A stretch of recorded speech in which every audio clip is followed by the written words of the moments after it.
Come aboard and bring along all your hopes and dreams. Together we will find the good things that we're looking for. One Piece.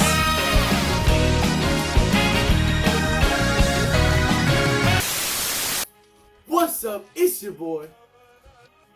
Hey! Alias Anon, and I'm back with another video. An actual video where I'm talking to y'all. You know, y'all been getting some reactions here and there. I'm just coming to y'all with some real stuff this time. You feel me? I'm coming to y'all with the original content. So today, by the title if you're reading, we're going through my list of the rankings of tragic backstories on the One Piece crew. If you don't know about the Nakama, the people who are located on the 100 side, then you don't know One Piece. With that being said, get into the video.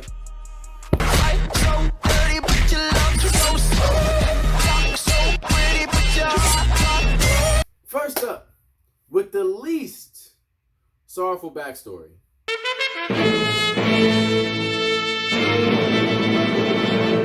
It's Zorro. Yeah, I'm being honest. Zorro, your backstory in terms of tragedy, kinda weak. Now, I'm not gonna lie, losing a childhood friend is bad. It is bad in our terms. But in One Piece terms, that's another Sunday, bro. That's another Sunday. So if you don't know about Zorro's backstory, he was training at a dojo. He was training with a girl that ended up being a very profound part of the reason he wants to be the world's greatest swordsman. They do it all the time. He always lost. And the one day, he kept getting better and better and better. They went out and they actually fought with real swords, and he lost.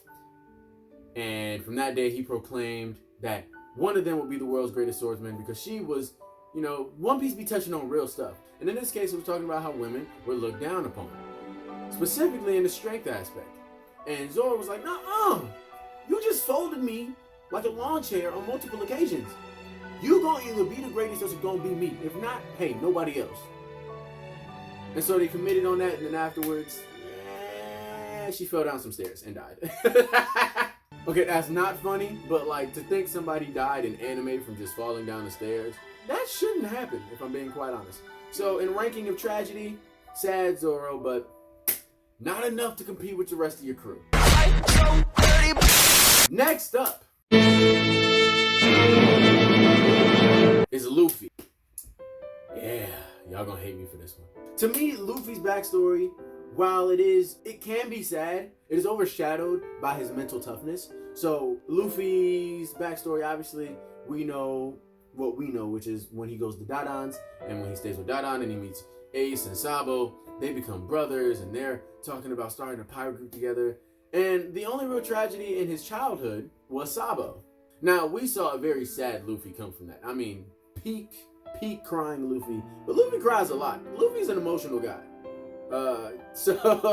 So I can understand at him at that age being very sad from that and being very scarred from it, but you really don't see it. It doesn't weigh on him like that until obviously when Ace died and all those surfaces came back. The reason he still comes like 7 is because Sabo turns out to be alive, so it kind of cancels out the backstory. Kind of just takes that away from it because he has at least one brother still alive.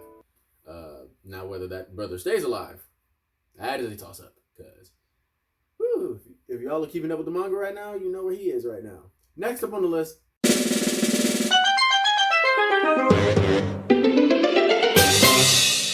is Usopp.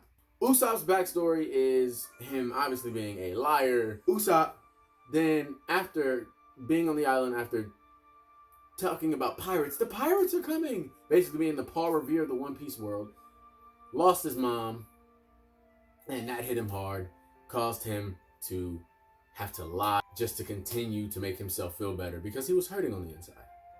And that goes above Zorro just by one notch because it's not a friend, it's my mom's. Like, my dukes always wins.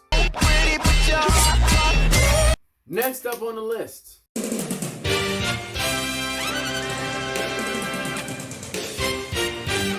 we have Frankie. Now, Frankie's backstory to me is sad in multiple aspects. First of all, we have Frankie, who ended up losing basically his adopted father, the person who taught him how to be a good shipwright. He lost this man because his adopted father his shipwright master, was the man who built Goldie Roger's ship. And boy, oh boy, did the Marines hate him for that.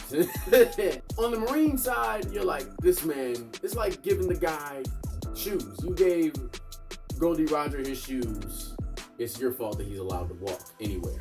Like it was so messed up. I would have been on go mode. I would have been actually, and we saw Frankie immediately try to stop that train and ended up becoming a cyborg because he had to build himself back up again, which is similar to the question of how Dr. Gero put his brain in his case while being awake in Dragon Ball Z. That's because, like, how did you do that?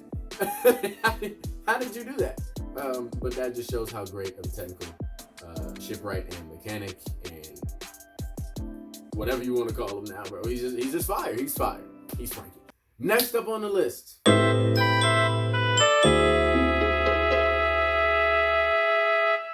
We've got Nami. Some people are gonna be mad because Nami's ranked so high on the list. But to me, Nami's ranked high on the list because her backstory didn't even end when One Piece began, if that makes sense. When we met Nami, Nami was still bounded to Arlong Park. That's when her true journey began with the Strawhat Pirates. So Nami's backstory, obviously, she was adopted by a Marine woman whose island ended up getting taken over by Arlong. Arlong takes over her island, kills her adopted mother, and proceeds to hold on to her and makes her draw sea chart after sea chart till she was bloody. So that's the reason Frankie is below her, because I know some people be like, Frankie's sadder than Nami. Nah, because Nami became a slave afterwards to pay back the debt. And she got all that money, and then in the end we saw it still wasn't enough. So she was never really unbound until Luffy came and beat up Arlong. So that's why Nami gets the spot that she is. Besides the fact that she look good, yeah.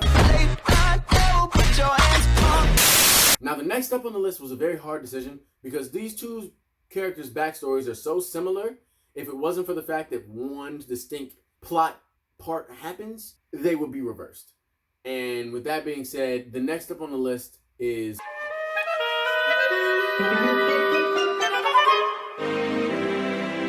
Chopper. Now, Chopper's backstory is heartbreaking. Starts off as a reindeer, accidentally eats the human fruit, and because he looks weird, the reindeer of his pack knock him out, and he has to go on his own, but he tries to become a human, and they treat him like a monster. He ends up meeting the doctor, who gives him actually hope and makes him want to learn how to actually be a doctor. And when that doctor that he holds so dear on almost is about to die, he goes and he fights his own pack just to go get that one mushroom. His only friend ends up eating it because he doesn't want to make Chopper feel bad. And that is so heartbreaking because then Dr. Kureha ends up literally like, you killed him! You killed my friend! And like, oh man, did that jerk the tears? I didn't let one go. But that jerked him, alright? My tear ducts were boxing. He had nowhere to go. To the point where we look past it, but he literally has PTSD where he cannot accept compliments from humans. That is, oh man, Chopper done. Chopper done. Next up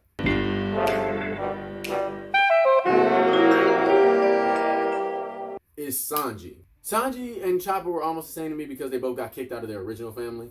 And we saw that, and we saw how much it affected.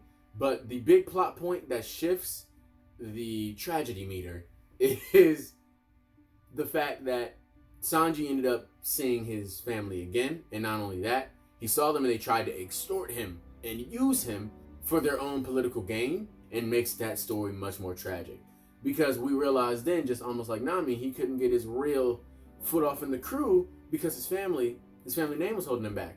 So now he's more prominent of a member because we know more about him. But dog, to have your father hate you because your experiment went wrong, for your mother to die, for you to again get kicked out and sent somewhere, just anywhere, after being jailed and chained. Ugh, I'm not even talking about Sanji with the helmet on when he got beat up by his brothers every day. Ugh! And he finds his way to Zeph. Not to mention, after he met Zeph, he proceeded to almost starve to death, which is why he holds food so highly. Man, Sanji. So that's why Sanji is just above Chopper, because they're neck and neck with how they got kicked out, but just the things that happened to Sanji. I know Chopper has some stuff, but Sanji's just there. It's just there. Next up on the list.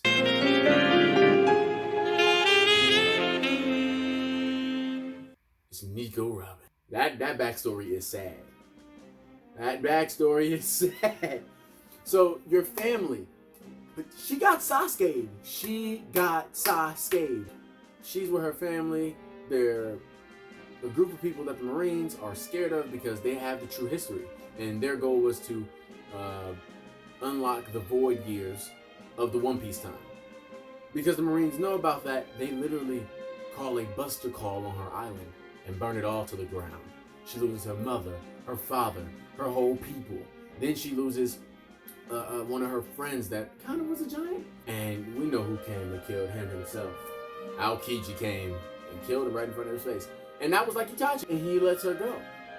And so she just watches all her family burn. And she's on the run from there. And once you realize what happened to her, it was Jerk City for me. Alright? That sounds terrible from my side. But the number one spot on the tragedy list. Sorry, I have to do this.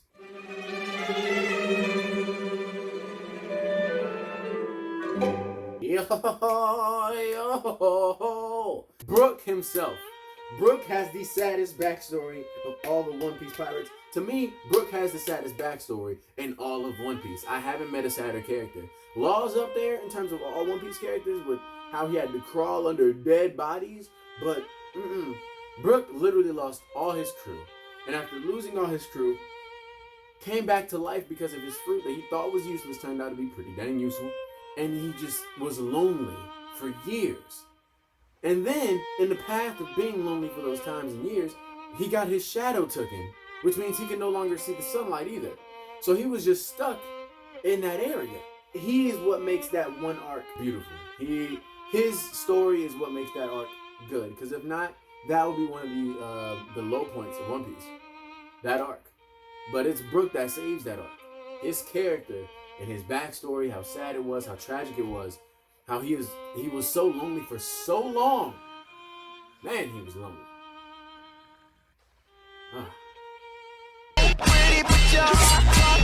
There you have it. That's the ranking of the most tragic characters of the Nakama. And Brook wins it by having the most tragic backstory, and Zorro loses it. Should I flip that? I should say Brook loses by having the most tragic, and Zorro wins it by having the least tragic backstory. Honestly, what's more incredible about each of these things is the fact that all these crewmates are still able to smile through the story.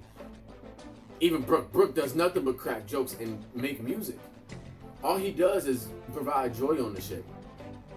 Everybody does. Honestly, Zorro's the most gloomy and he has the least tragic backstory. That's crazy. I believe the real factor why this show is one of the best is the fact that each of these characters, although Luffy we know is the main character, is something that is so easy to get emotionally involved with because each of them have these backstories that makes you want to root for them even more in the story. And it makes One Piece that much greater of an anime, that much of more of my favorite anime. And yeah, that's it for today's video. And at least Anon, out.